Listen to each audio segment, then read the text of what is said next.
leader Bill Shorten was talking about the no ad on TV, and he said this is not freedom of speech, this is freedom to hurt. And that idea of being hurt has been echoed a lot. And that's an interesting distinction. You're moving on from, hate speech. I mean, it's not hate speech, but it's hurt speech. It's something quite different. Yeah, well, that's interesting because this is, in some ways, isn't really a political discussion. It's actually a rights discussion, which probably puts it close to a moral, ethical discussion. I think from my own experience around things like racism and homophobia, if you're saying the sentence, I'm not a homophobe, just like if you say the sentence, I'm not a racist, you're probably proximate to that zone already. So I'm not inclined to believe people when they tell me they're not a racist, or to take their assessment of whether they are or not over my own.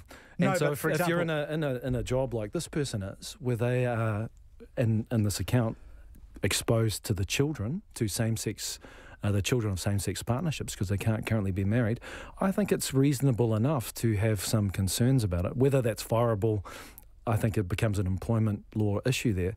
But I would understand the unease. If someone told me, look, I'm not a racist, but I don't support sort of Pacific people and Pākehā people getting married, would I want them in my children's that's party? pretty obvious, isn't it, David? Yeah, no. So I mean, okay, but what about the Israel Folau defence? I love and respect all people for who they are and their opinions, but personally I will not support gay marriage.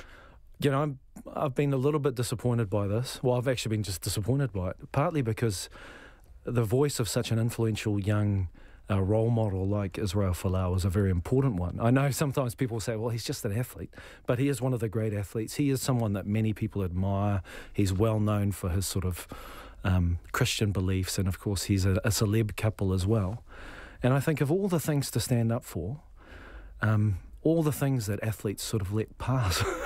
This just seems, I think, for instance, if we look at in his team, we have David Pocock, who incidentally is a very strong advocate of yes, but David Pocock was actually arrested for refusing to relieve a tree because of his belief in the importance of the particular rainforest he was in. Yeah. He was arrested, and the ARU told him if this happened again, he would lose his contract. Wow. And he's one of the best open-side and blind-side flaggers in the world.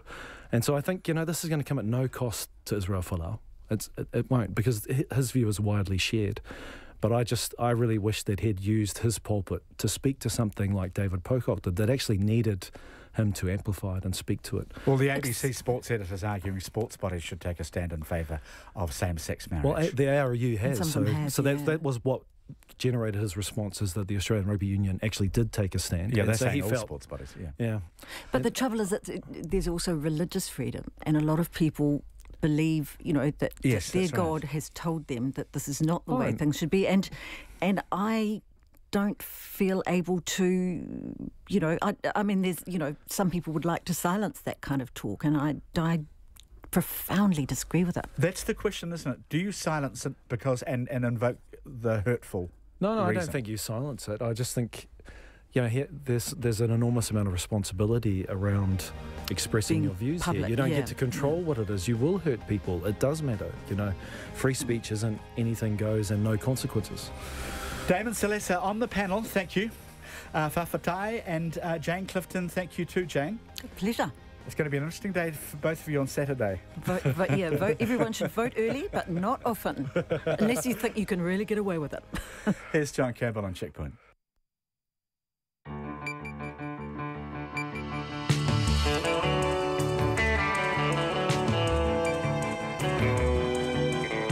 Kia ora everyone. Tonight, as the Navy's Endeavour sails to Marsden Point to pick up where the broken fuel pipe left off, is the taxpayer picking up the bill? And if so, will the taxpayer be repaid? I asked the Minister. Meanwhile, the amount of fuel being piped out of the country's main refinery will not be restored till full capacity this year. Also tonight, the caravan park in Otahuhu, where a quarter of the residents are pensioners. An extraordinary interview with a New Zealander at the camps in Bangladesh, where 400,000 Rohingya people, more than half of them children, have arrived from Myanmar with nothing. And we're on the campaign trail, and 50 hours before the polls close, Jane Patterson joins us to talk big picture.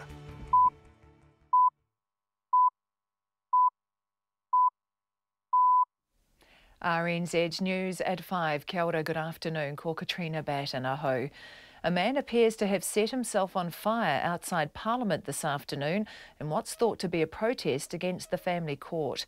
The police in Wellington say the man is in a critical condition in hospital after being treated in Parliament grounds by paramedics. Witnesses say the man had several placards, one of them mentioning the family court. An eyewitness who was in the backbencher pub across the road at the time told RNZ he saw billows of black smoke just before 4 o'clock this afternoon. Everyone was looking out the windows and then people started rushing out from the backbencher with buckets of water and stuff like that. And I hadn't actually seen what was happening. And then when the smoke cleared, there was a guy lying on the ground. Looked like he'd obviously been burned. An eyewitness to this afternoon's fire outside Parliament. The first truck carrying jet fuel from Whangarei is expected to arrive at Auckland Airport this evening to alleviate the shortage, with more to follow. The Ministry of Transport says up to 8 trucks will now be travelling from the Marsden Point refinery on a 24-hour basis to deliver fuel. An oil industry spokesperson says it's taken a week to sort out the logistics of carrying jet fuel because it's never loaded it into a truck before. Refining New Zealand Chief Executive Sjoerd Post says it was important to ensure the quality of the fuel and how it's transported is completely safe. This is jet fuel. You can lose lives by handling this badly, either by a plane falling out of the sky or by your fueling people getting killed. The Chief Executive of Refining NZ, Sjoerd Post. Rescuers in Mexico City are trying to reach a number of people they believe are still alive under the rubble of a school which collapsed during this week's devastating earthquake. At least 21 children died when the building came down and many others remain unaccounted for. More details from Rajini Vajinathan in Mexico City. A senior official has told the BBC that rescuers believe that at least 3 people are still alive and trapped in that collapsed school. And rescuers believe that a 13-year-old girl is sheltering underneath a table beneath the rubble. They wouldn't give us any information about her condition, but they say that she is still alive. And so the relief operations, the rescue operations are still ongoing here. But of course, as the time moves on, the window for which they can find people alive and well, of course, is diminishing. Rajini Vajinathan reporting. A man has been taken to hospital in a serious condition after a fire engulfed a house in the West Auckland suburb of Kelston. St John Ambulance says a second person was treated at the scene. The fire service was called to the fire in Archibald Road around 2 o'clock. Shift manager Paul Radden says it took 16 firefighters to extinguish the blaze which gutted the house. He says it remains unclear how many people were in the house. The Green Party says the latest GDP figures show construction is going backwards, something that shouldn't be happening during a housing crisis. GDP has risen a seasonally adjusted 0.8% in the 3 months ended June, which is broadly in line with expectations. The building sector eased back, pointing to problems such as the lack of skilled workers and delays in projects. James Shaw says GDP is not a measure of the health or well-being of the economy, just a statement of activity in the country.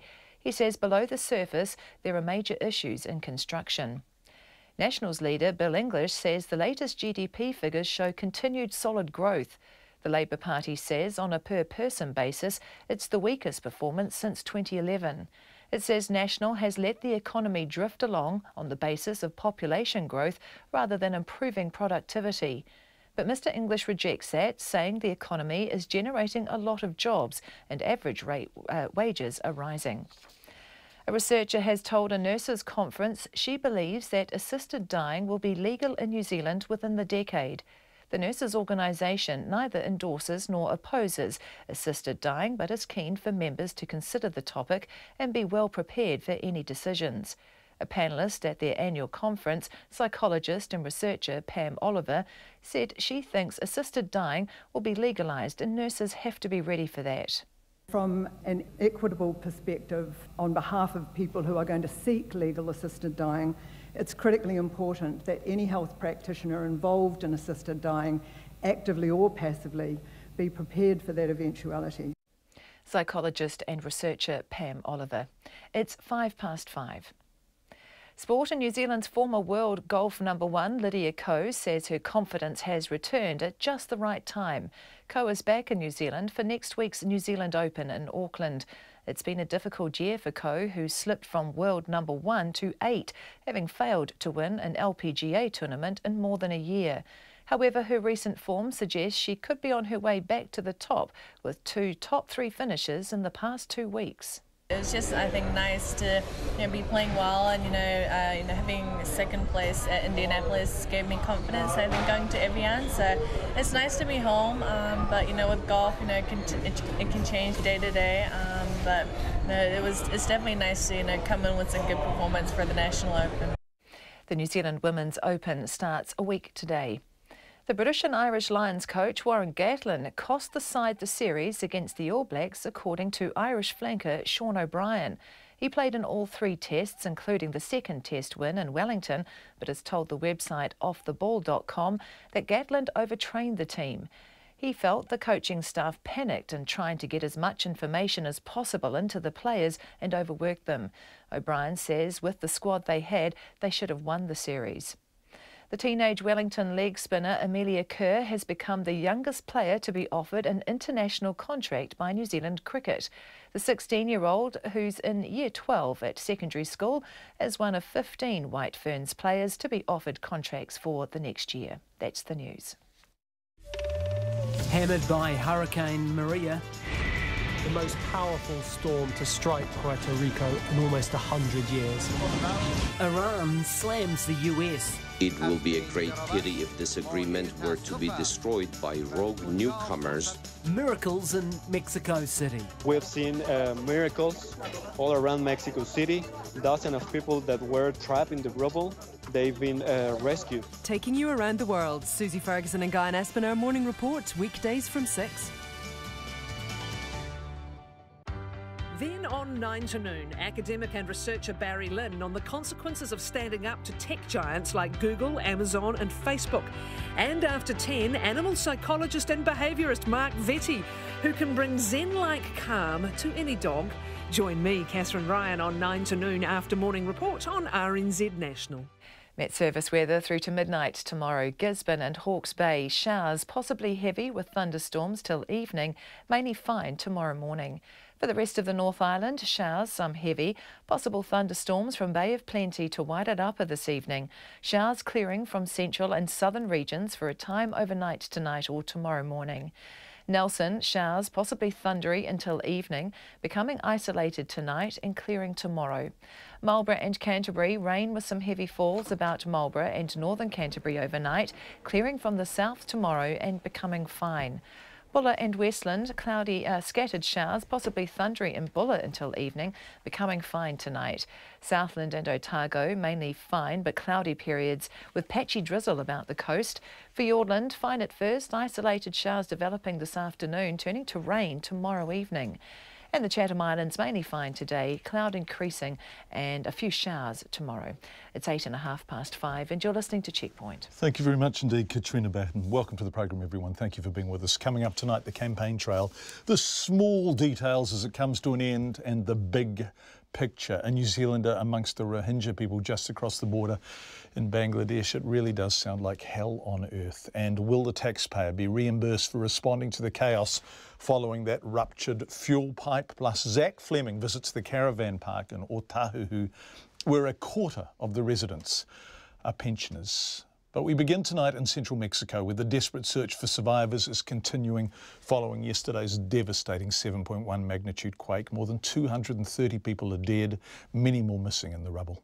Some of those trapped are at a school where one wing of a 3-storey building simply buckled into concrete slabs as teachers tried desperately to get children away from the structure to safety.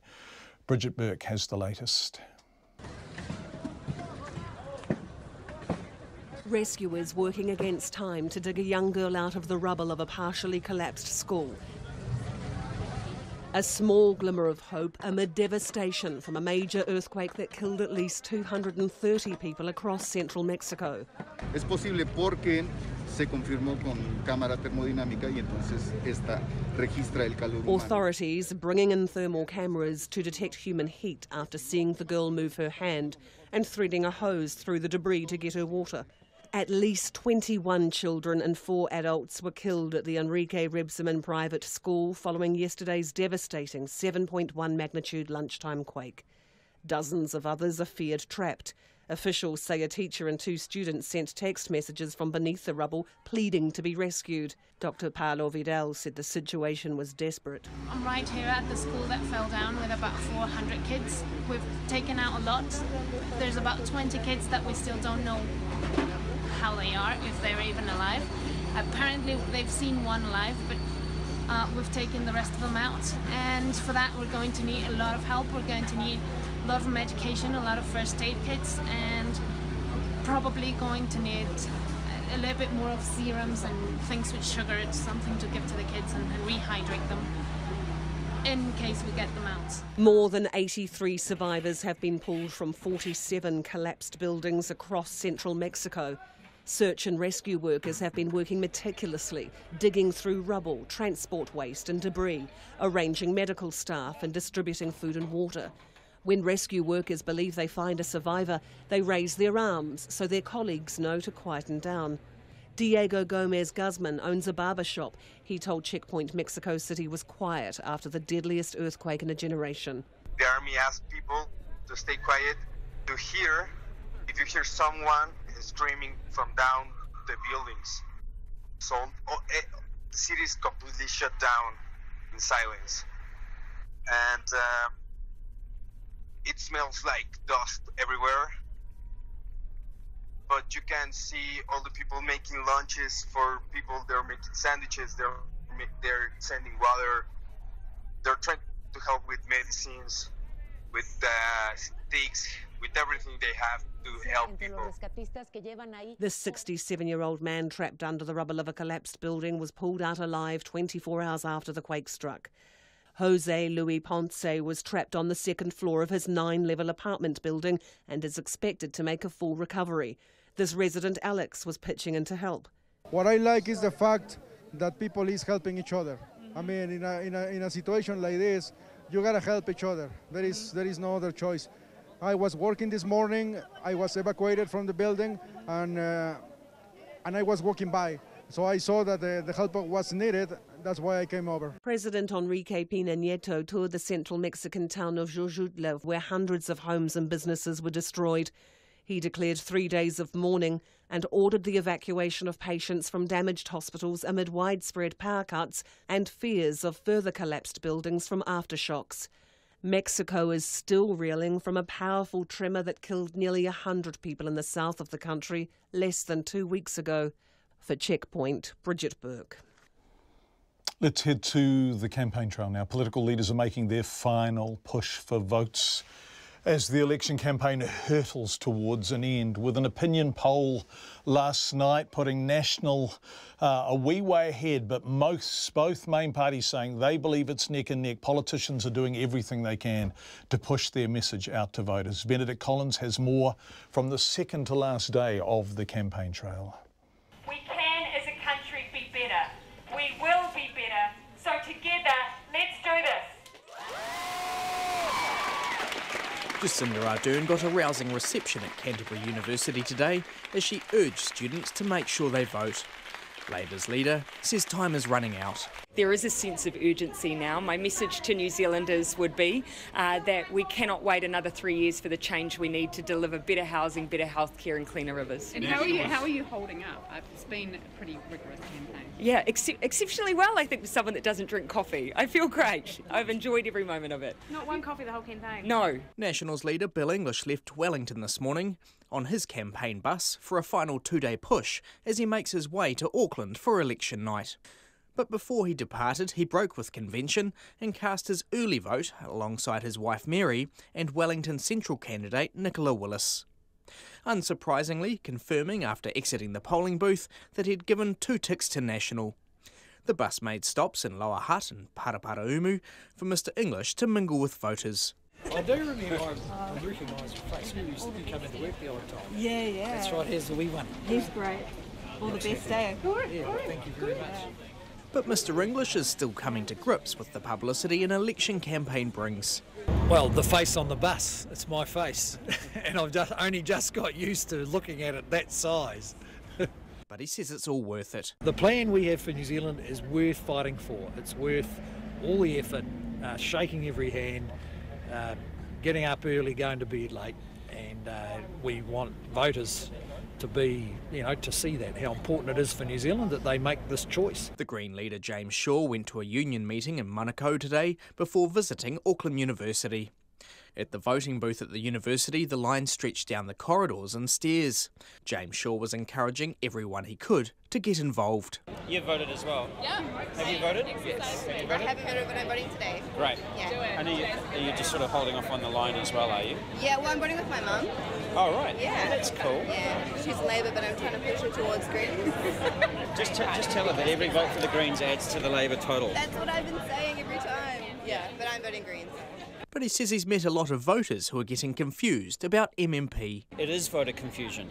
And it's been one of the big challenges of the last couple of weeks for us, has been overcoming that, because there are so many people who are core Green voters, committed Green voters, some of whom have voted Green 2 or 3 times, who have thought mistakenly that a vote for the Greens takes away from Labour's vote rather than adds to it. Winston Peters was also in Auckland, holding a public rally on the waterfront this afternoon. I'd like to ask you all to put your hands together for a big welcome for the Right Honourable Winston Peters. Mr Peters outlined how he says the city will benefit from New Zealand First's policy to shift Auckland's port to Northport near Whangarei, where a special economic zone would also be created. It works abroad and it'll work here. As port functions are transferred to Northport, progressively return 77 hectares of Auckland's iconic harbourside back to the people of Auckland. It is the common sense thing to do. Well, look, we're here today in Remuera outside a state house that was blown out by peacocks in February. Absolutely nothing's happened. The neighbour's not particularly happy about it. But this blown out Across town, the ACT leader David Seymour was out in his Epsom electorate, highlighting Auckland's housing crisis. But with the election so close, we asked him to say which parties ACT would work with in any post-election deal. Labour? Out. Greens? Definitely out. New Zealand First? If absolutely necessary, but for the country, for National and for ACT, it would be better if we had the numbers without New Zealand First. But you're just being realistic about the fact that that's what it might come down to on the current numbers. So yeah, and I've said, look, if it means keeping the left out, keeping taxes low, would we take one for the team? Yes, we would. Back on housing, Mr Seymour says ACT would demand that any government it's part of, after the election, declare a state of housing emergency in Auckland. For Checkpoint, Benedict Collins. 80 minutes past 5. Later in the program, our political editor Jane Patterson will come and join us in the studio to do a bit of a stock take of what we have learnt on this campaign. Not much to ask of Jane, really. The amount of fuel being piped out of the country's main refinery will not be restored till full capacity until next year. More than 120 flights have been cancelled and thousands of travellers grounded after damage to the jet fuel pipeline to Auckland was discovered last Thursday and was shut down. Meanwhile, the first truck with jet fuel on board is set to arrive at Auckland Airport this evening. Tom Furley reports on this. NZ Refining says the pipe is still on track to be fixed and reopen early next week, but it will operate at 80% capacity until at least the end of the year because more vigorous tests are needed over coming weeks. The Chief Executive of Refining NZ, Sjoerd Post, says a piece of equipment called an intelligent pig has to be brought over from Brazil. He says it will begin inspecting more than 170 kilometres of the pipeline to look for weaknesses in the middle of October. The data needs to be analysed by both ourselves and Lloyd's, and that will take some 4 to 6 weeks. So realistically, we will be running at 80% capacity, I guess, for the remainder of this year before we can return to full operating pressure of 87 bar. Petrol industry spokesperson Andrew McNaught says airlines will have to stick to 30% rations for at least another week. He says the first truck carrying jet fuel straight from Marsden Point will arrive at Auckland Airport this evening after rigorous safety tests at both ends. We then anticipate about 6 to 8 dedicated jet trucks that will be running up and down from Whangarei into the airport on a daily basis. So that's something that's good news. Andrew McNaught says 1.5 million litres of jet fuel is being loaded onto a boat and should be delivered to Wynyard Wharf on Saturday. The head of the Board of Airline Representatives, Justin Tai-Umbers, says around 95% of usual flights are running from Auckland today and very few cancellations are planned over the next few days. So the planning expectation for airlines is that the pipeline will be fixed by 28th of September, and on that date we would expect to see the allocations gradually increase. On that basis, airlines are expecting that they will be able to meet their school holiday schedules with minimal disruption. He says the backlog of passengers is starting to clear. Meanwhile, petrol stations will have some short-term shortages. Andrew McNaught says there may be brief periods where some local petrol stations run out of some types of fuel, however says more trucks are bringing petrol into the city. Some companies are filling trucks to higher than usual weight limits in order to maximise the efficiency of their trucking operations, and in addition some service station deliveries are now occurring outside of typically permitted time windows, all with safety in front of mind. Refining NZ says the pipeline remains on track to be fixed by early next week. The Minister of Energy and Resources, Judith Collins, says the next government will need to do a very full review into what has happened. For Checkpoint, Tom Furley. 21 minutes past 5. Later in the programme, I asked the Minister, Judith Collins, who will pick up the tab for this, and will the taxpayer be reimbursed for the money that we have collectively spent on this remediation operation so far. Coming up on the programme, the rising number of pensioners living in caravan parks. And we're in Puerto Rico as the strongest storm in nearly 90 years hits the US territory. Don't forget, you can text us on 2101. We'd love to hear from you if you're tanking up on the way home tonight. We're getting some quite bizarre reports of petrol prices in some parts of the country.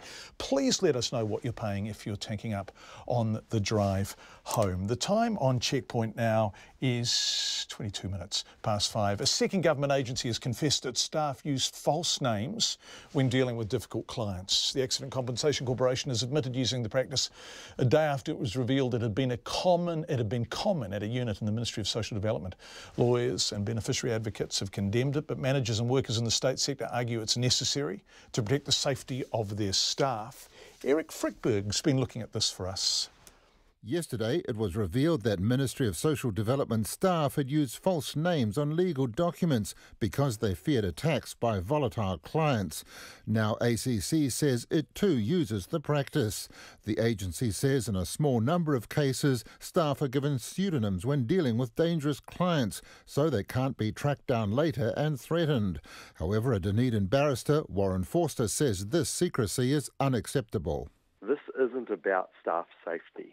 It's about putting in place appropriate safeguards to ensure that the rule of law applies and that the evidence is actually that of a person. Warren Forster says people on benefits need to know who their accuser is if they're to have any hope of successfully challenging a decision made about them.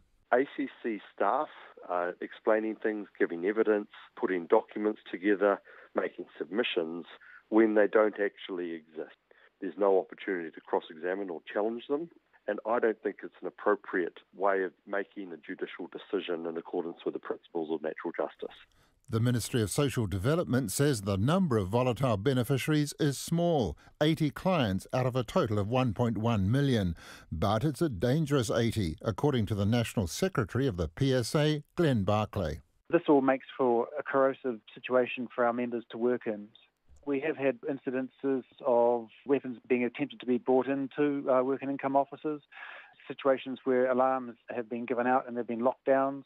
I'm aware of one case which involves a home invasion even. Glenn Barclay insists the safety of his members is a top priority, and he's supported by the Ministry's Chief Executive, Brendan Boyle, by ACC management and by the State Services Commissioner, Peter Hughes. But a long-time beneficiary campaigner, Kay Brereton, doubts this. She says staff who use anonymity in a special organisation called the Remote Client Unit are safer than their managers think. People in the remote unit actually work in an undisclosed location. They don't deal with their clients face-to-face. The Ministry of Justice and other organisations seem to be able to keep their staff safe without fear of retribution. Perhaps it's more about how the decisions are made and conveyed that creates any potential danger. The Ministry of Social Development has been ordered to reveal the staff's identities, with the Social Security Appeal Authority saying New Zealand has an open and transparent justice system and secret names are incompatible with that. The ministry is studying the implications of that ruling. Meanwhile, the lawyer for the woman who appealed to the authority has written to the State Services Commission asking for Mr Boyle to be removed from office. He's also preparing to take a case to the High Court, seeking compensation for what he says are breaches of the woman's legal rights. For Checkpoint, Ko Eric Frickberg, Tene. An increasing number of pensioners are struggling to make ends meet, to such an extent they're turning to campgrounds and caravan parks for accommodation. Now, last week we told you the story of Lynn Haynes from Tauranga, who lives alone, illegally, in a campground because she can't afford a rental unit. Now we can reveal the number of people aged 65 and over on the wait list for a state home has nearly doubled in less than 2 years, nearly doubled. Zach Fleming visited a caravan park in South Auckland where the owners actually prefer to take in pensioners because they're the best tenants. Brian Tan manages the Otahu Caravan Park. A quarter of the occupied caravans there are long-term rented out by pensioners. We have up to about 10 people who are in the same similar situations, like Merv. Pensioners like 70-year-old Merv Pearson, who's been living in caravan parks for 9 years. Well, if I had a rental, I'd have to be paying power, maybe water, and a lot more rent. And what would that then mean? It would mean not a lot of nothing. Not a lot left over after his pension, which is $431 a week. His caravan's $245 a week. It's unfurnished, but includes power and water, bathrooms and kitchens communal, but it's safe. There's a security gate, 16 CCTV cameras, and a long list of rules. Like all the rules. Internet's an extra $40 a month, but Merv doesn't have a computer or smartphone, so he doesn't bother with that. I'd love a laptop, even a smart iPhone. Not that I know how to work them very well, but Google stuff and go on the net and... Keep up to date with his two daughters in their 40s. Do I want to live with my daughters? No, they've got their own lives. You said you're kind of stuck here. Do you feel like it's a choice to be here? Where else would I go? And is that just a money thing? Yeah, basically, yeah. Merv's rented all his life. He's been married twice, divorced twice. He spent most of his life working for Air New Zealand as a route manager. Travel was his passion. But he was made redundant in the late 90s and has struggled with employment ever since. He acknowledges he might be able to scrape by in a rental, but what about unexpected expenses, like a recent dental visit that cost $2,000? So I bowl into wins. Oh, yes, we can help you. And you get a $300 grant. That's just for the extraction and x-ray thing. The rest of it you have to pay off within 2 years. I said, and how much is that going to cost? He said, $35 a fortnight. I said, well, can't you make it? He said, no, that's, if you don't want that, walk away. I said, well, you sort of got me by the balls. What can I'll have to accept. I asked if he'll notice the $17.50 a week missing. Oh, shit, yeah. I mean, yes, I will, yeah. Merv isn't on the Ministry of Social Development's Social Housing Register, formerly known as the Housing New Zealand waitlist. He told me he doesn't think he'd ever get a state house, so doesn't see the point. He did go to Auckland Council and ask about a senior citizen flat. Oh, they said, there's about a 6-year waiting list. I walked out. I said, well, aren't you building anymore? I asked him to remember back to his 20s. What did he think retirement would be like? His answer was blunt. Not like this. Over the last 2 decades, retiree home ownership rates have stayed around 86%, but the number of those who are mortgage-free has dropped significantly from 83% to 72%. Elderly advocacy groups like Grey Power and Age Concern say the problem of pensioners living in unsuitable accommodation like caravans is only going to get worse. In less than 2 years, the number of people aged 65 and over on the Social Housing Register has nearly doubled, from 271 in September 2015 to 487 in June this year. And there's currently around 26 pensioners in emergency housing, for example motels. For those people, if they get into a state home, MSD says generally their rent would be no more than a quarter of their income, around $100 a week.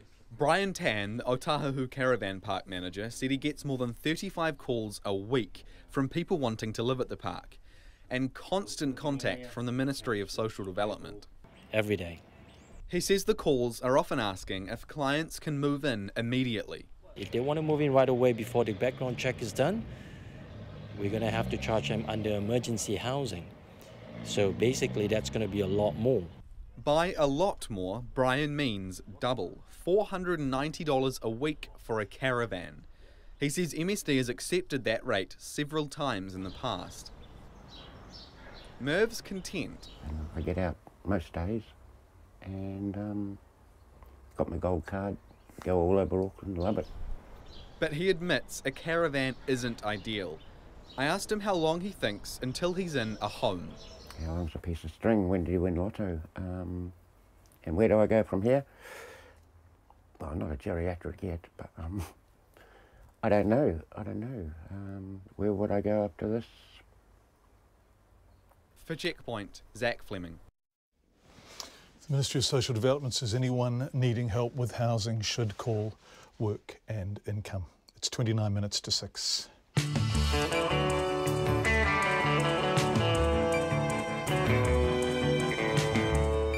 You're with Checkpoint on RNZ. Thank you for being with us. Coming up on the program, a New Zealander on the border of Bangladesh and Myanmar speaks of scenes of desperation as Rohingya Muslims flee for their lives and then arrive where?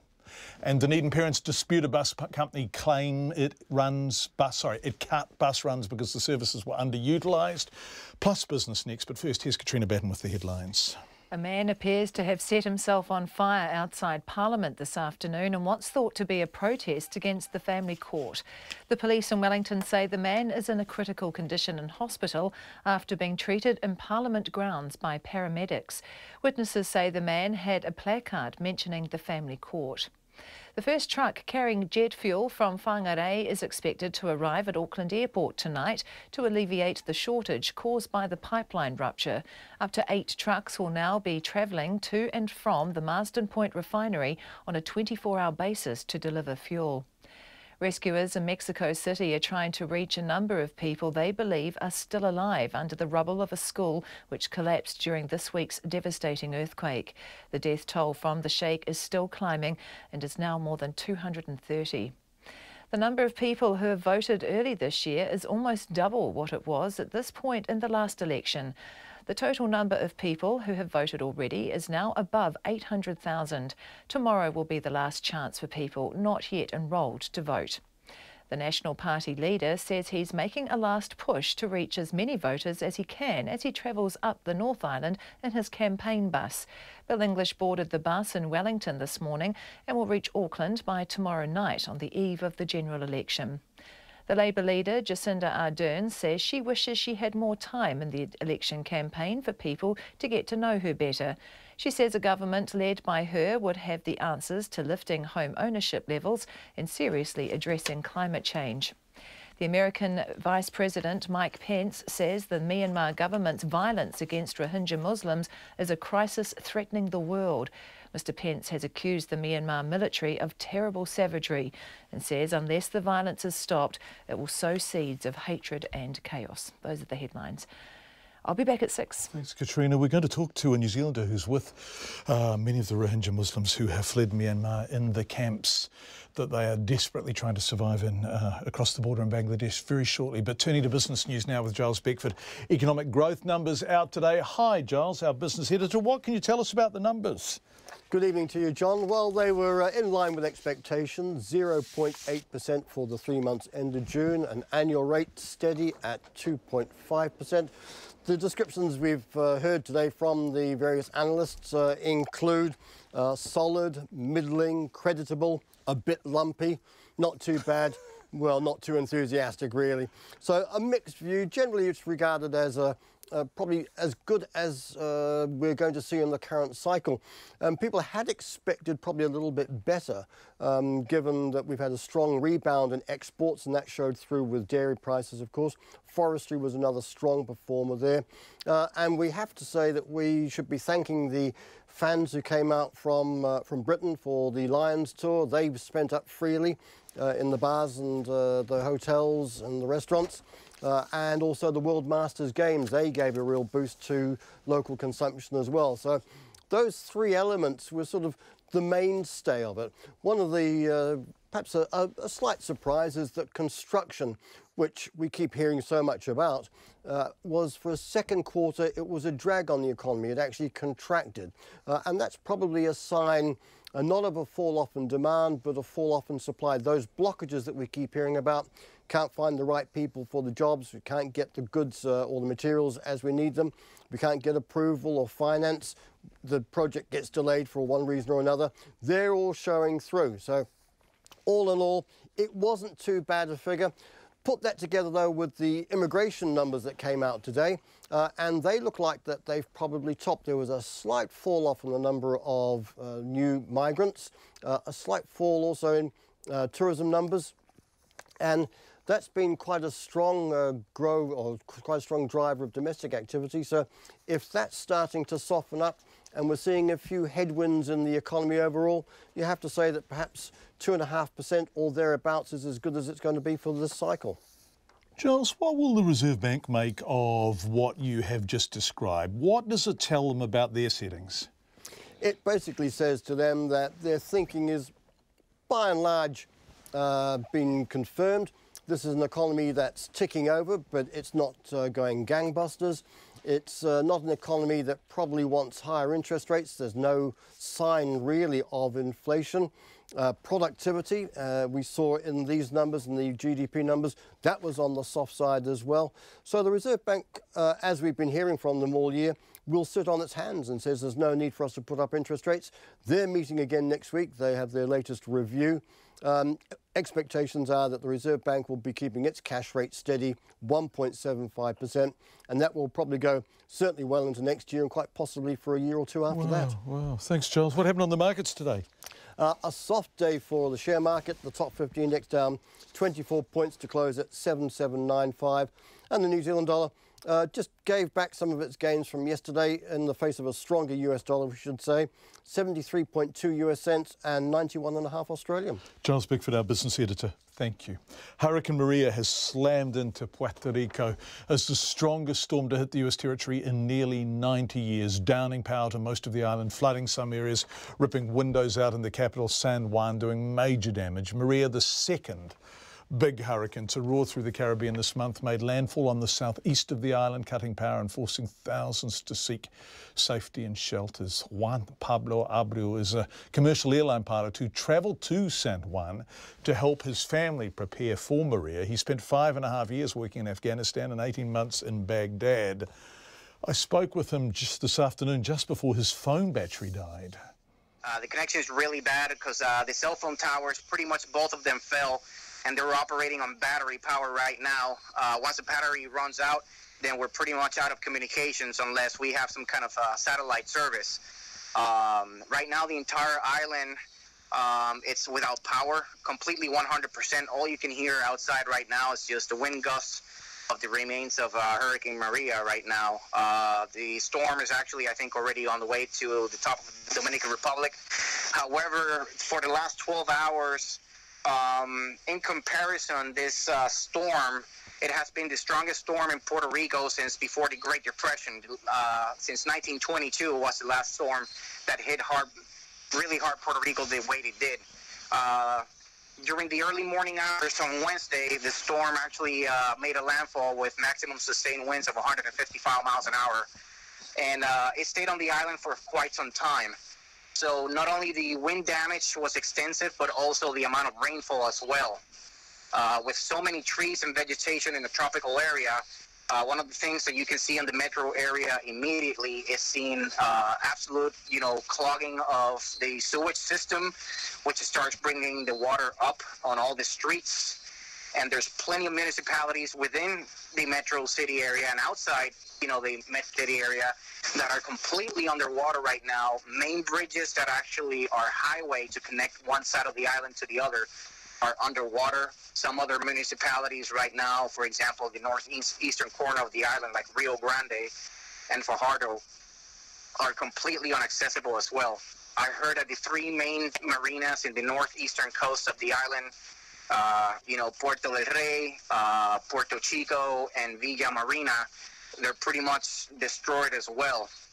I was not here for Hurricane Irma, but Hurricane Irma was just brushing Puerto Rico, and it passed about 55 nautical miles northeast of the island. So the winds that were actually reported over here were tropical storm force winds up to 70 miles an hour. Right now, Puerto Rico reported approximately on one of the outer islands 137 miles an hour as a peak gust. Some other places in the interior 120, 115, and 110. But those are just winds damage right now. Once again, it's just the amount of time that the storm was here on the island. So 155 mile an hour, I compare it to 1989, September 18th of 1989, when I was here for Hurricane Hugo, and Hurricane Hugo just made a really brief landfall in the area of Ceiba as well, which is the northeastern side of the island as well. What you can see right now on the roads, it's devastating. Sometimes you have to take the opposite direction of the traffic flow in order to try to even get to one point or the other. I've seen cars floating around, stop signs, tree power lines, light poles, everything's on the floor right now. The government has not made any kind of official statement because we're just out of power and basically without communication. Through some friends that I have that work for the local government over here, they were telling me that the Federal Aviation Administration has reported that the main air traffic control tower has two antennas. One of them has fallen down, and they're still working on repairs because the way things are going right now here, things are gonna, this is decaying rapidly, and we need to open the main ports and the airport so we can start receiving supplies. Juan Pablo Abreu has gone to San Juan to assist his parents as Maria hits. There was an emotional outburst and swearing, really full-on swearing at the High Court in Auckland as the 24-year-old was jailed for fatally shooting another man in the stomach. Family members of the victim, Leslie Putt, called out to Bodie McKee as he was led to the dock to start his sentence of 6 years and 3 months. Our Auckland court reporter, Edward Gay, was there. There was bad blood between McKee and Leslie Putt, despite the pair having a mutual friend. Justice Muir said he had no doubt McKee had been drinking or was on drugs when he showed up with a .22 caliber pistol at his friend's Manurewa home early on a Saturday morning in September last year.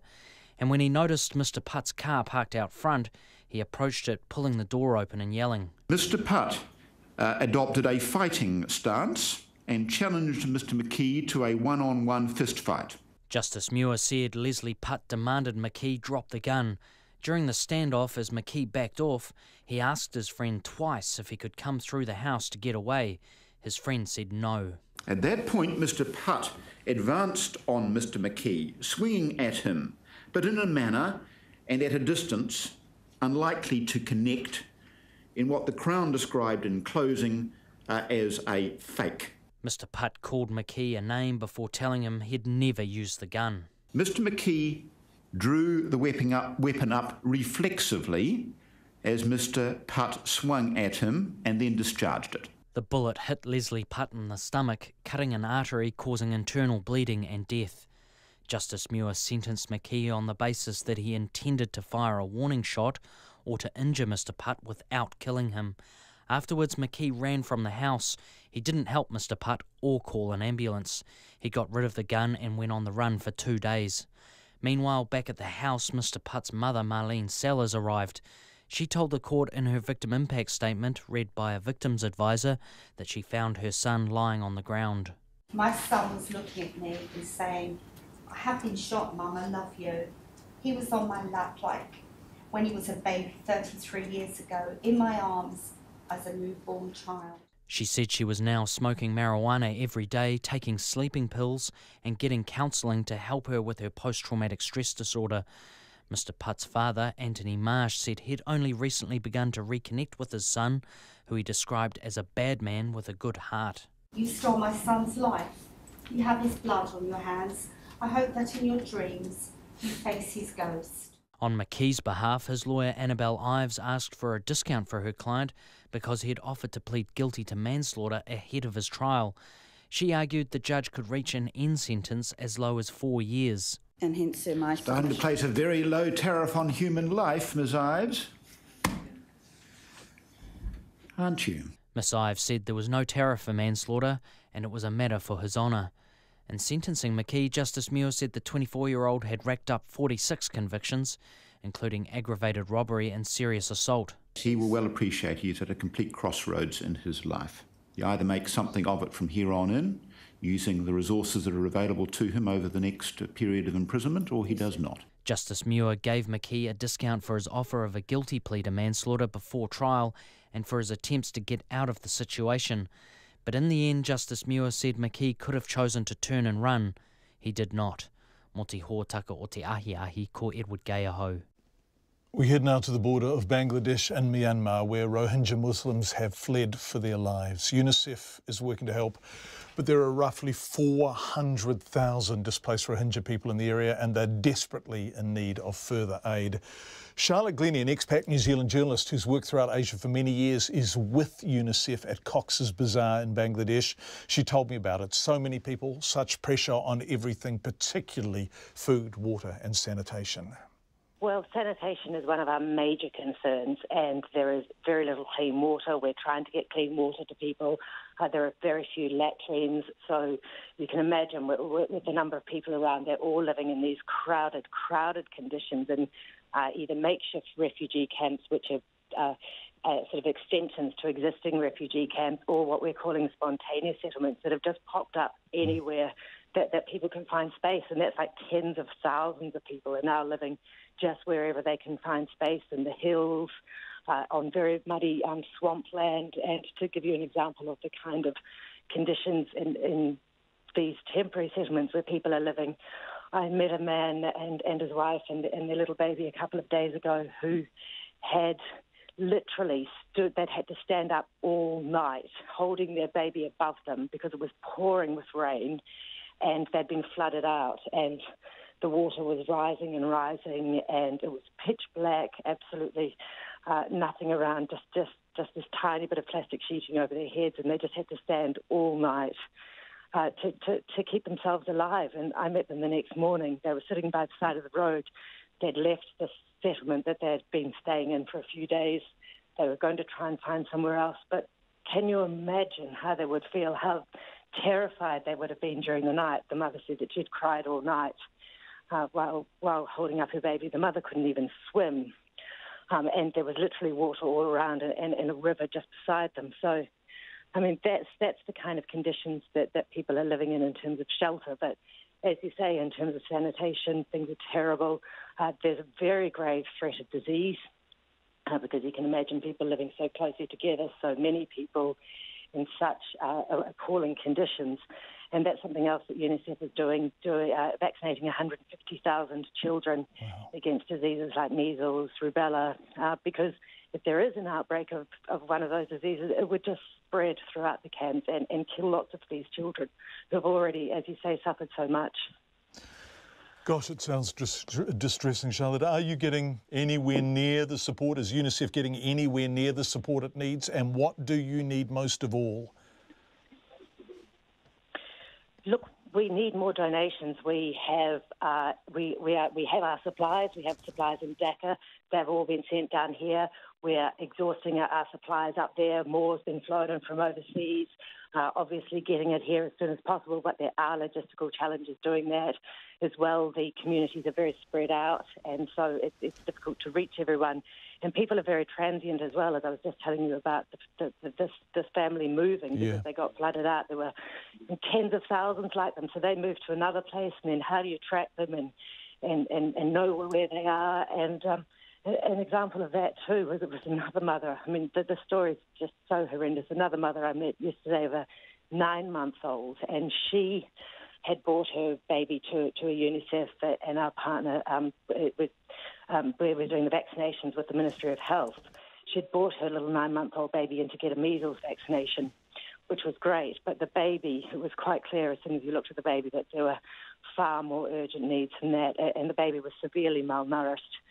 So there was a nutrition expert, one of our nutrition experts was there, and the baby was tested and rushed straight to a clinic. But that mother told me that she had been moved. She'd only been here for a week. She'd made that trek across the border. Her husband was sick with fever. She was 20 years old and 6 months pregnant.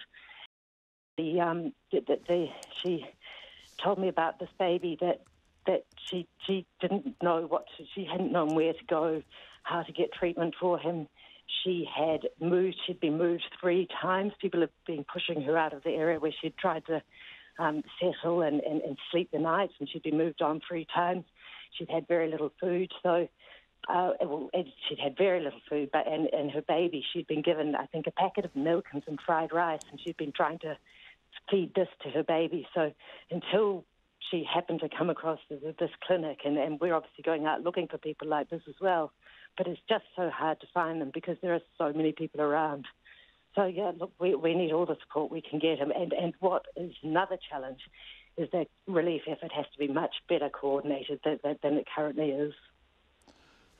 Charlotte, I'm listening to your voice and I'm thinking of all the work you've done with TVNZ, for the BBC, for CNN, all the media organisations you've worked with in Asia over the years, and I'm wondering, have you ever seen anything like this before?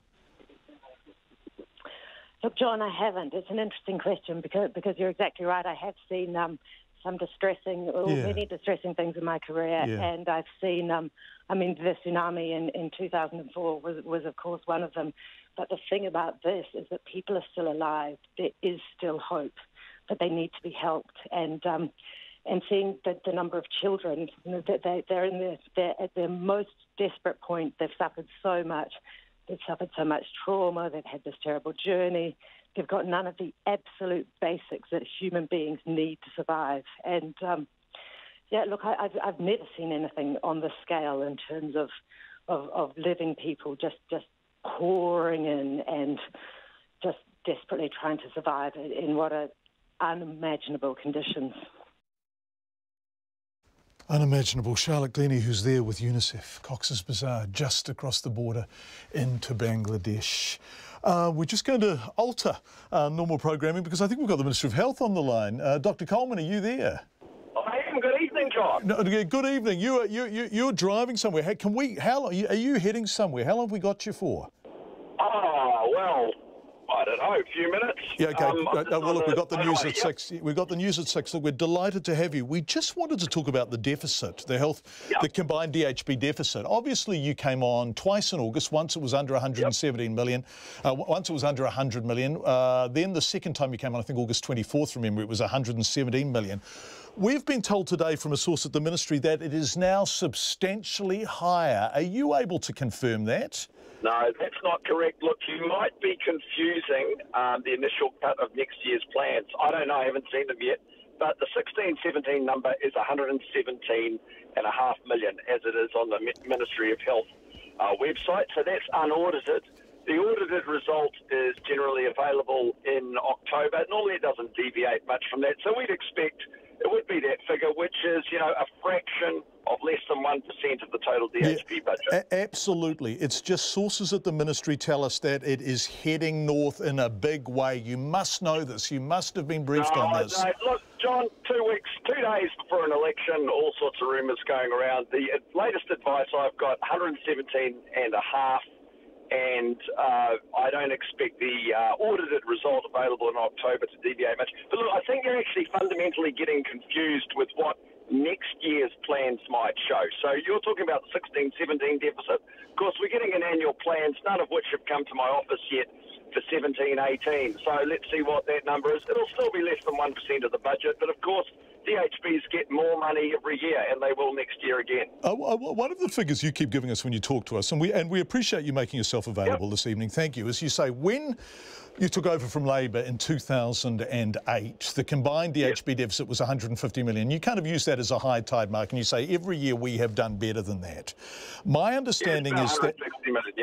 Yeah, absolutely. My understanding is the projections contained in the annual plans for the 17-18 year that you do now have, the Ministry now has, is significantly higher than 150 million. Now, surely, under the no surprises regime, you must have been told that. No, because we haven't worked through the annual plans, right? So there's always a first cut of the annual plans. The Ministry works with the DHBs before they come up with their final projected number for the year. So, look, I know it's very exciting for you, but quite honestly, I have not had that number yet. I seriously haven't. It will be a bit higher than this year's number. How much? But look, it has to be moved through. I don't know, but I mean, the deficits have been slowly moving up a bit, but we're still considerably lower at this point than Labor's 160 million. How many annual plans have been signed off on? Do you know? No, we haven't signed them off yet. They haven't come across, so they've been submitted to the Ministry, and then they have a look at them and move them across to my office. But this is quite normal. It's my understanding. Look, Minister, we really appreciate you fronting, and we know the Ministry. I'm quite happy to. We know the Ministry does this work, not the Minister. But it is my understanding that a substantial number of them were sent back because the Ministry didn't like the deficit figures. Oh, well, that may well be true because, it's always a negotiation with the DHBs around the projections. There's a bit of back and forth, but don't forget this is the difference between two very large numbers. The deficit numbers for the DHBs are less than 1% of their total budget. Did you hear Lester Levy speaking on Checkpoint a couple of weeks ago? He was talking about exactly this issue, and that is the tension between the DHBs and the ministries, because what Lester Levy says is that actually when he became in charge of rationalisation and making DHBs come in Auckland on budget, he was able to find efficiencies. He was able to find some slack in the system. He was able to make some cuts. No longer. So when the annual plans go in and the ministries push back and say, no, find greater efficiency, save some money, the DHBs are now saying to the Ministry, we can't. Well, I think you're generalising from Lester's interview of a few weeks ago, but look, the general point is the DHBs submit their plan and then there's a bit of a negotiation around them. And every year, health gets more money. A record amount this year, biggest amount in 12 years, 888 million. We're at a record amount of spending. It's gone up 5 billion over the course of this government. We're providing more of everything and across hundreds of services that DHBs provide. You know, the vast majority of them are better, and we're providing increased access to services all the time. Surgery, specialist appointments, GP fees, 2.5 million New Zealanders are going to be either getting free or very cheap GP fees. But of course there's always challenges, and the answer is we've got to keep on doing more, which I'm very much committed to. Can we talk about Stephen Hoffman at the Southern DHB at Dunedin Hospital? Now, I know you spoke about him the other day on Morning Report, and people have talked about how the fact that the Southern DHB is a particular anomaly, that things haven't gone very well. We put in an OAA asking how long men are waiting for prostate surgery after diagnosis. 14 DHBs of the 20 came back to us. Now, the longest wait for prostate surgery is indeed at the Southern DHB. Nelson Marlborough had 146 days. The Capital Coast DHB had 92 days. In other words, the Southern DHB is not unique for the kind of pressures it is under to get people into surgery. Well, look, the DHB, Southern, that urology department, there was a reason there was an independent review there, and that's because it was not providing coordinated care. So, as I said the other morning, funding always helps, but there are far more major systemic issues there. The service in Southland was not talking to the one in Otago, in Invercargill and Dunedin were not communicating well, and as such, men were failed. And look, I feel terrible about that because that is the human face, and it's a failure. But isn't there a failure if the Nelson Marlborough DHB has a man waiting 146 days? If Capital Coast Health DHB tells us they had I'd really have to go and check that. Look, honestly, if you want to talk about that, we could, quite happy to, but I need to be able to see the figures and understand the context beforehand. Minister, are you happy that the DHBs have the resources that they fairly and reasonably need. Now, Jacinda Ardern says they're $2.3 billion short. You say actually they're doing very nicely. Are you happy that there is not immense pressure on them now to find efficiencies when they simply can't? John, as I've always said, it never feels like there's enough money in health, but overall you've got to look at the results. And with $5 billion more, we're producing more of everything. So 56,000 more elective surgeries. It's gone from 118 to 174,000 a year, and 150,000 more specialist appointments, all backed up by 7,000 more doctors and nurses. But there's always more to do. Demand is insatiable. Dr. Jonathan Coleman, we really appreciate you phoning in those circumstances. The Health Minister phoning in and taking us up to the news at 6 o'clock. Here come the pips.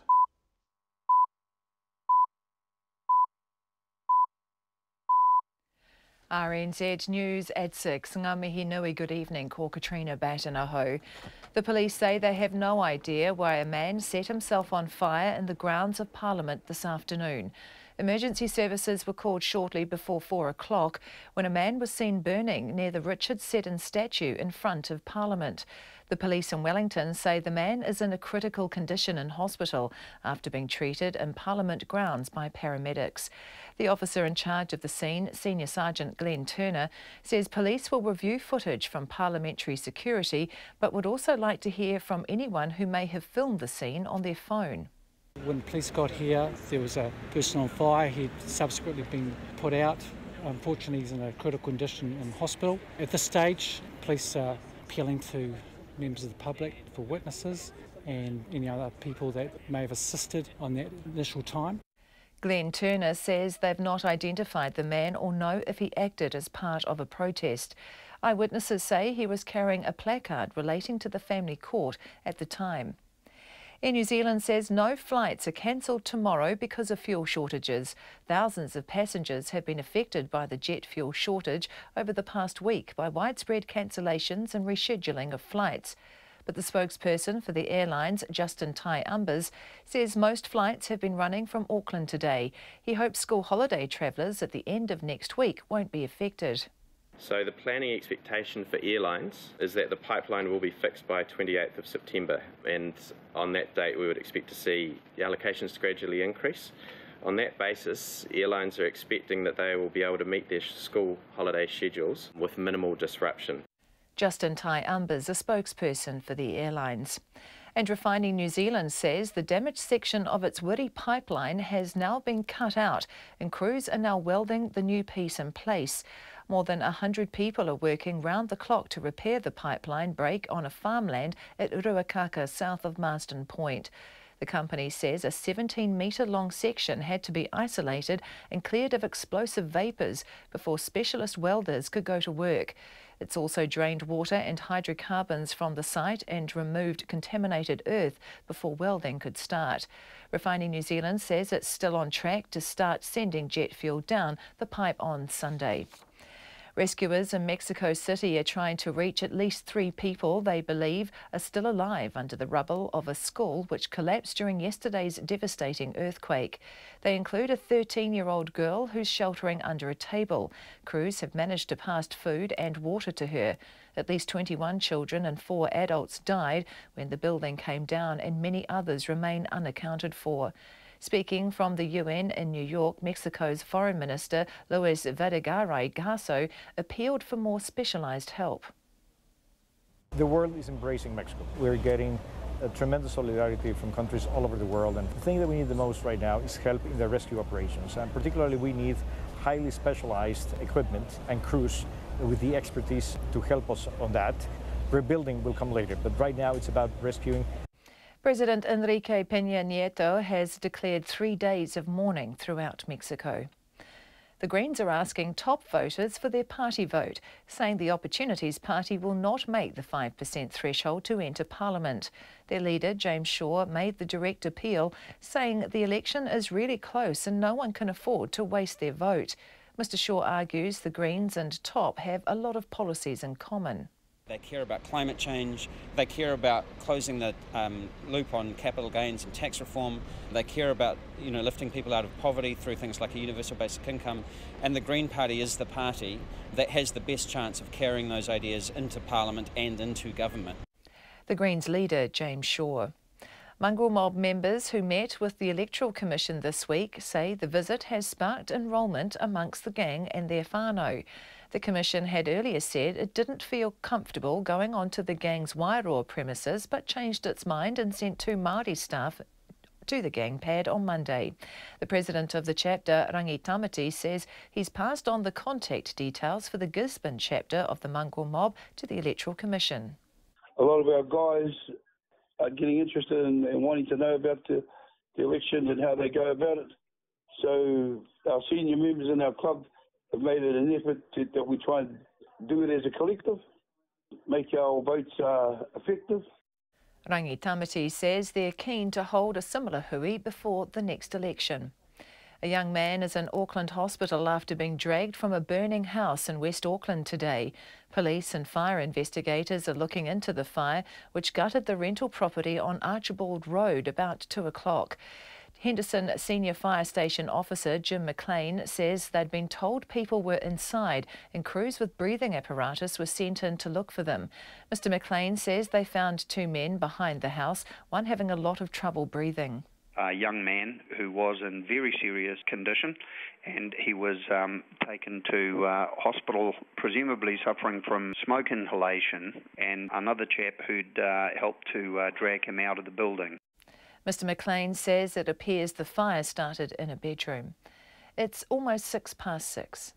Sport, and the British and Irish Lions coach Warren Gatland cost the side the series against the All Blacks, according to Irish flanker Sean O'Brien.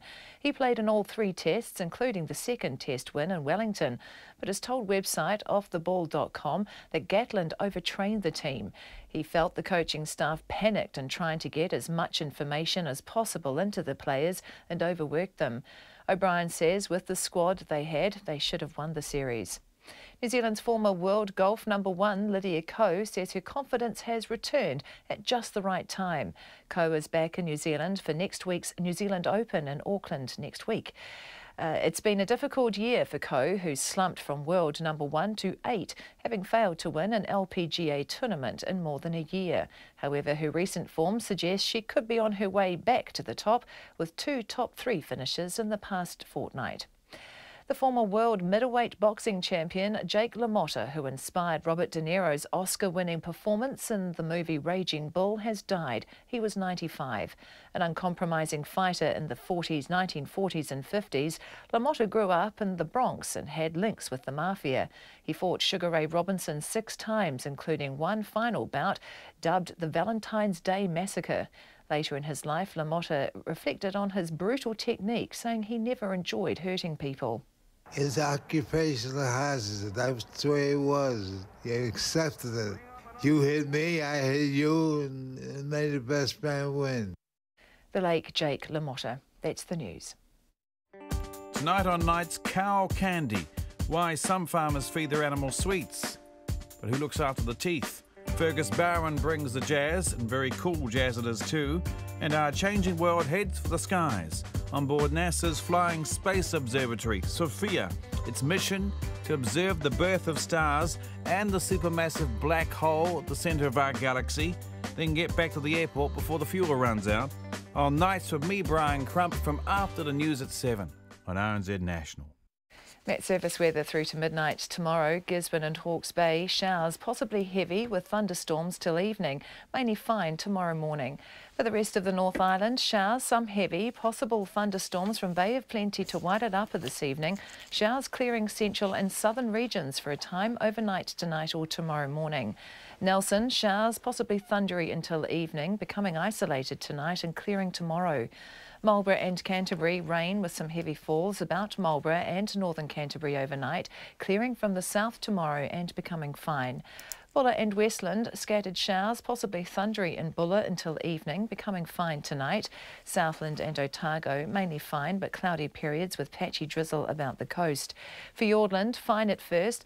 Isolated showers developing this afternoon, turning to rain tomorrow evening. And the Chatham Islands mainly fine today, increasing cloud and a few showers tomorrow. It's almost 6:09 and you're listening to Checkpoint. And tomorrow night, on Saturday night, I need to remind you that Guyan Espiner and John Campbell will be presenting Election 17 live from this studio. You can watch it instead of listening to it on the radio, which you can also do. Full television presentation. And you can see it right here on RNZ National. Thank you very much indeed, Katrina Batten. Actually, I will be in the studio, so Guyan's going to be at the University of Auckland in a really flash studio there with a great panel, crunching the results, working out the trends, trying to work out what's happening. I'll be here in this studio with Jane Patterson, our political editor, and Mihi Narangi Forbes. Mihi will be looking at the Maori seats, which is fascinating. Jane will be looking at the big picture stuff. We've got Jane here beside me now. Hello. Hi, Jane. Welcome. We're just going to look at the Reid Research, the TV3 poll, which is just out. It's got the Nats at 46 down 1.5, Labour at 37 down half, New Zealand First and the Greens both on 7. The gap is 9% between National and Labour, which is exactly the same as Colmar Brunton last night. What do you think about this? So I think what we're starting to see now is those polls settle down a little bit as election day nears. I think people are starting to obviously make up their mind through the tumultuous time over the last couple of weeks as we've seen the debates about policy and about personalities and dirty politics and everything that we've talked about. So it seems to be settling down. And of course, among all of this, we've had those huge numbers of advance votes, which is another really interesting dynamic in this campaign as well. The conventional wisdom is, and as we know from all sorts of examples, Trump versus Clinton, when we were told Clinton was going to win, Brexit versus non-Brexit, when we were told Brexit didn't have a chance, that the predictions and the tea-leaf reading and the polling is not always reliable, but the conventional wisdom is Labor need the youth vote to turn out. Now, what we're looking at, the formal enrolment figures, is that they're not as high as Labor would hope. But you've told me that there may be a way we're not actually seeing how many young people have enrolled. Can you explain that? That's right. So at the advanced voting booths, and this is the first time you've been able to do that in this election, is you can go up, enrol and vote on the same day in the same process. So Labor's hope is that actually the enrolment figures, and especially young voters, are being disguised in those actual advanced votes figures that we're not actually seeing as part of the enrolment figures from the Electoral Commission. So what they're hoping is that youth vote will actually be reflected and obviously for the actual votes as well, that will favour them, because it's not just the youth vote, it's turnout. Higher turnout always tends to favour the left. So that is what they are hoping for. Maybe a slim hope, given these polls that really have them now slipping behind National again. And we need to remind young people who may be listening thinking, oh, I'll pop in and enrol and vote on Saturday. You can't enrol and vote on Saturday, can you? You can only vote on Saturday, you can't enrol. You can enrol and vote tomorrow being Friday. That's right. There is one day left where you can go and enrol and vote. And of course, Jacinda Ardern a couple of weeks ago went in and early voted herself, and she wanted to raise the awareness for people. I think there was something like 26,000 people who got to polling day in 2014 and couldn't actually vote because there'd been some problem with the enrolment. So the strategy there was to remind people, or get people at least to the polling booth, so they knew they were enrolled, they could cast their vote and not leave it too late, because come Saturday you can't do anything about it and you are literally unable to cast your vote. Let's go back to this Reid Research poll. So the Nats 46, Labour 37, the 9-point gap. The Greens and New Zealand First both on 7. Now we know the Greens, you add that to Labour's total, so that takes Labour up to 44. Nats 46, Labour Greens 44. Winston Peters is sitting there saying, come to Papa, right? He is, and this is consistent with RNZ's polar polls, and that was the feature of the most recent one, and that was that neither National nor Labour could form a government without New Zealand First. Even when you take into account the other parties, the support parties, they are not high enough in support to be able to get either of them over the line. So it rests with Winston Peters. And I think both the Greens and New Zealand First will be happy with these results. They have both bounced up and down, up and around that 5% threshold, of course, that parties without an electorate seat need to get into Parliament. I think they'll be quite heartened by the 7%. It really just lifts them above the danger zone. And what it does, it gives people who are thinking about voting for them the confidence that their vote won't be wasted. So I think they'll be quite happy with these, as well as potentially in positions of support too when it comes to post-election deals next week. Jane, I'm giving you a really mischievous smile, and you know that's because I'm going to ask you which way Winston Peters would go if the polls are right and he is the politician, his party, New Zealand First, determines who becomes government. And I know this is the toughest question in New Zealand politics, really, isn't it? Because he's gone with National, he's gone with Labour. He went with National, he went with Jim Bolger, of course, when he said he wouldn't. Have you any idea which way he's thinking? No. And he brushes us off every single time we try and we ask him, and we still put it to him. Every election, every week we say, who are you going to go with? Give us some indication. And he scorns us, tells us to stop asking stupid questions.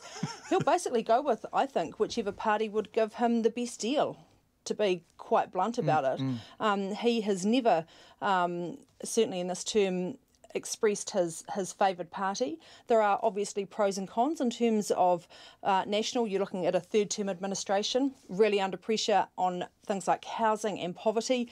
Do you want to be aligned with a fourth-term administration? But then you potentially have issues of a mandate with Labour and the Greens, even as a bloc, that you hitch your wagon to a party that didn't actually get the majority vote. And there's been a bit of talk about the convention, and some people have put it as a constitutional convention, which there is not. It's a political convention in terms of how some MPs see it, and that's not how every MP sees it. And we are in an MMP parliament.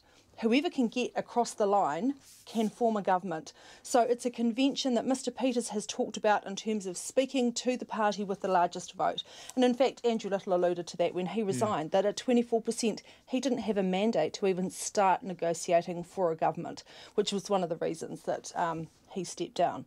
So... Woo! It's going to be a fascinating night, Saturday night, isn't it? Sure is. Jane Patterson, I really look forward to working with you here in the studio. Jane Patterson, our political editor. Thank you very much indeed for joining. Yeah, by golly, yes.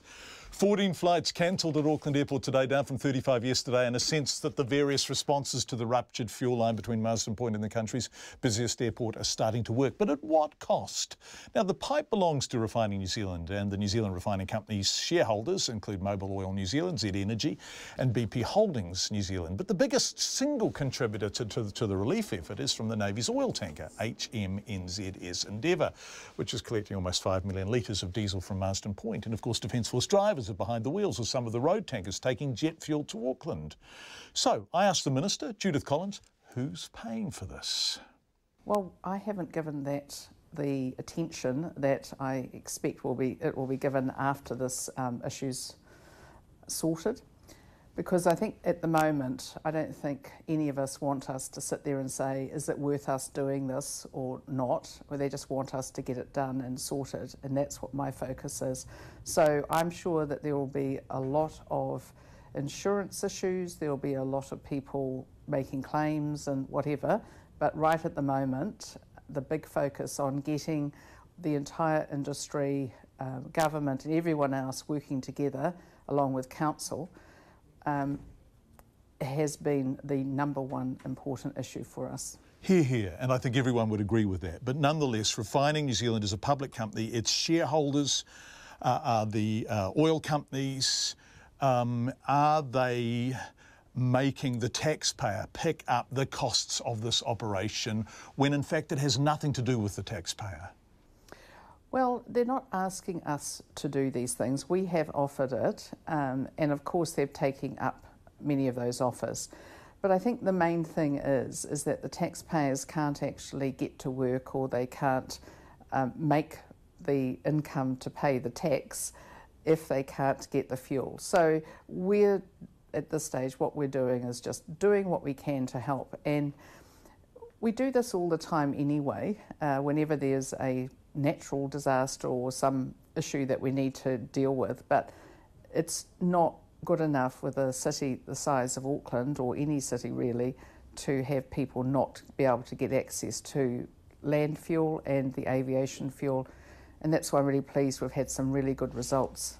Minister, I just want to drill down into the cost to the taxpayer. Are you expecting Refining NZ's insurers or the petrol companies' insurers to reimburse the government for the costs of tidying up after a failure of private enterprise? Well, I haven't even addressed this one, John, and partly because my focus the entire time is getting that fuel and keeping it fuel going. So certainly I'm sure those are the sorts of things will be considered in a review and investigations as well. I think there's going to be a lot of work done after this, and I don't know whether or not I'll be the minister, because we don't know what's going to happen on Saturday and what happens after that. So at the moment, everyone work together. What caused this? Do you know? Was it a digger? And if so, was the digger in pursuit of swamp cody in this field? Well, all I know is that the Ministry of Primary Industries has today advised me, after media speculation, they've advised my office that their latest that they heard that there was any kauri looked at in that farm was in March 2011. They've also said that that was around 800 metres from the site. So I think we do need to have a very thorough investigation into what's happened. Minister, there's so much speculation and as of yet so few answers. How important is it that we learn what caused this utterly preventable occurrence?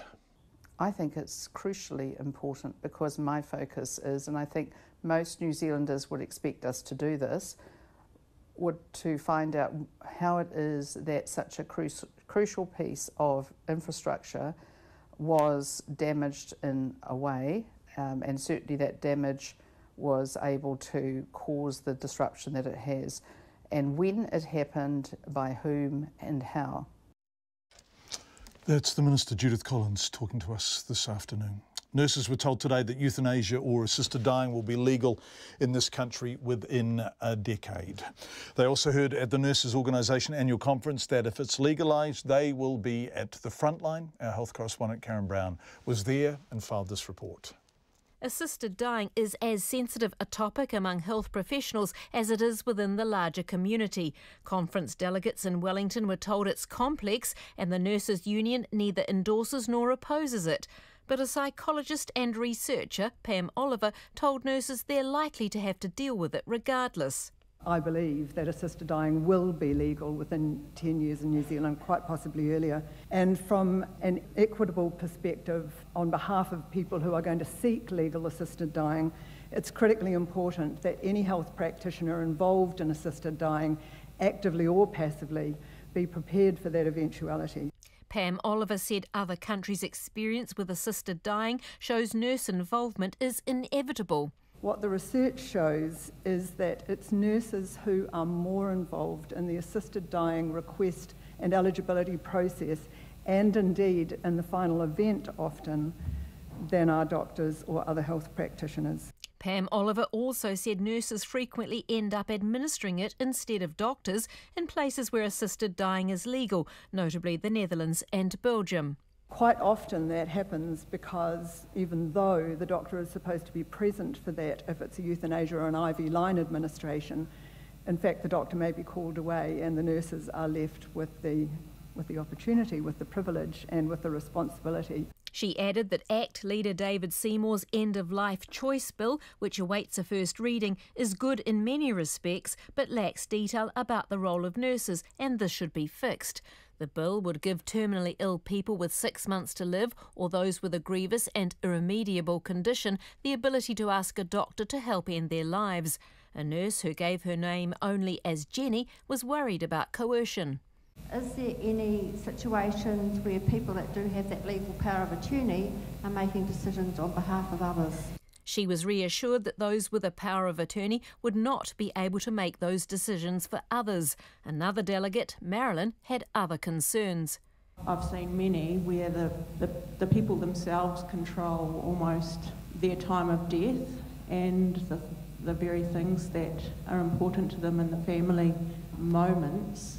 I just would be very concerned about those being taken away.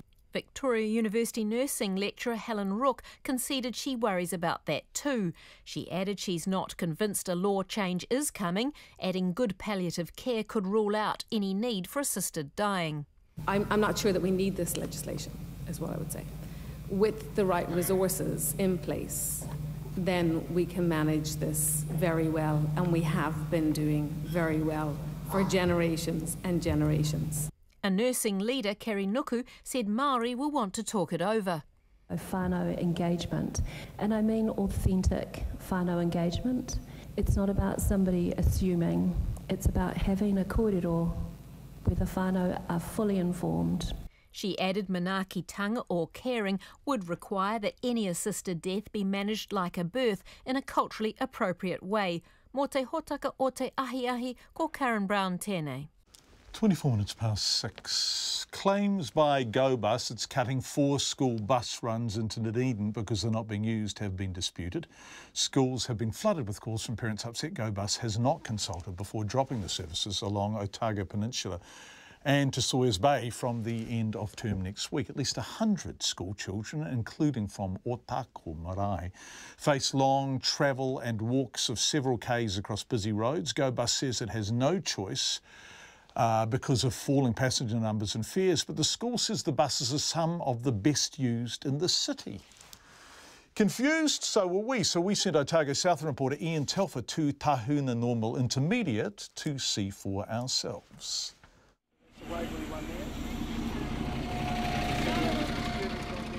It's just after 3 o'clock and I'm standing on Tahuna Road outside the school with its principal, Tony Hunter.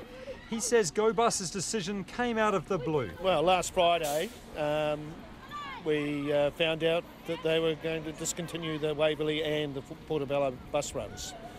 And there was no... We hadn't been consulted, and that was the first we knew of it. And a lot of parents were in the same boat. So apparently there were notices on the bus and in bus shelters, but we didn't know anything about it. And what's the reaction been?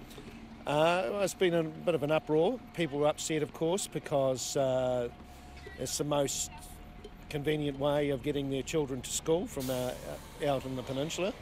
The bus serves not only Tahuna, but King's and Queen's High School, further down in South Dunedin, and also Bayfield as well. So, yeah, it's a pretty good service, and it's working well, and the buses are full to overflowing. So we can't understand why it's being discontinued. Well, the Otago Peninsula buses have arrived and straight away there's a queue of Tahuna students waiting to get on. This is the Portobello bus here, is it? Yeah, this is the Portobello bus, and looks like today just about everybody will get a seat, but just about every day there are people standing in the aisles, but we'll just see whether or not it falls right up. Might be a couple standing by the looks of things. But you wouldn't say it was an empty bus? It's not an empty bus. So when the company says declining patronage? No, it's not declining from this end anyway, because we're getting more students from down that end and more students than ever using the bus. So from our perspective, that's not correct. Mr Hunter says GoBus's decision will make a much longer day for at least 50 students. 50 odd kids coming from that far away, crossing the streets, often in inclement weather. It's going to be a difficult time for them, and parents just don't want to put their kids through that. I mean, they're still paying for a bus fare and they're not getting the service that they want. The Otago Regional Council's writing a report on what to do about these bus routes, which is expected to be debated next Wednesday. In Dunedin for Checkpoint, Ian Telfer. It's 27.5 past 6. We just jammed Jonathan Coleman, the Minister, in this evening just before 6 o'clock. He was available as he was going somewhere, driving somewhere in the car. If you heard the interview, you would have heard a lot of car as well. We wanted to talk to him about the fact that we have heard that the combined DHB deficit is really heading north. Now, the most recent published figure we had was $117 million, but we're hearing that for the 17-18 year, it's going to be a lot larger than that, and that there is real pushback as DHB submit their annual plans, and the ministry pushes back on the deficit and says, find some greater efficiencies, and the DHBs are saying, we can't. Now, it's very, very, very hard to get people to speak on the record. And the minister says he hasn't seen the figures, and so there's lots of, shadowboxing, but you're reacting to that. Coleman, plausible deniability. He doesn't want to see those numbers before the election. Duck and dive. Dr. Coleman, sounds like a nasty surprise coming up there. The DHB annual plans are supposed to be signed off by the Ministry and Minister by June every year. Why has the Minister not yet signed them off or even seen them? Check it. Regards former DHB elected member, we've been working on this for weeks and we're really trying to get some clarity around why the annual plans haven't been signed off on, and we genuinely believe it's because there is tension over the deficit figures the DHB are putting in some cases, and the ministry's pushing back on it. Evening, John Campbell wished you'd ask Minister of Health what he considers elective surgery, maybe a toenail removal. Thanks, Jenny. Yes, we did discuss that with the Minister in a previous interview. Lots of fairly simple procedures do pass as elective. Hi, John. Being a Southlander, I noticed the well-fermented odour of often regurgitated and well-chewed many times, the smell of bull feed. Whenever the Minister responds to questions about the Southern DHB and the nation's struggling health services, we may be rural, but we're not stupid. Thank you for your feedback. We really appreciate it. We appreciate your company too, and we're hoping we will have it here from 5 to 7 on Saturday night. We have, we're doing a television event really, although it will absolutely be available on the radio too. And we are, of course, first and foremost, Radio NZ, but you'll be able to watch us on Sky TV 83, Freeview 50, Facebook, the RNZ website, or listen on the radio, old school styles. A big team, far and wide, going with experts out of the University of Auckland studio, me here. We hope you'll join us. RNZ News headlines at 6:30. The police say a man who set himself on fire in the grounds of Parliament this afternoon is tonight in a critical condition in hospital.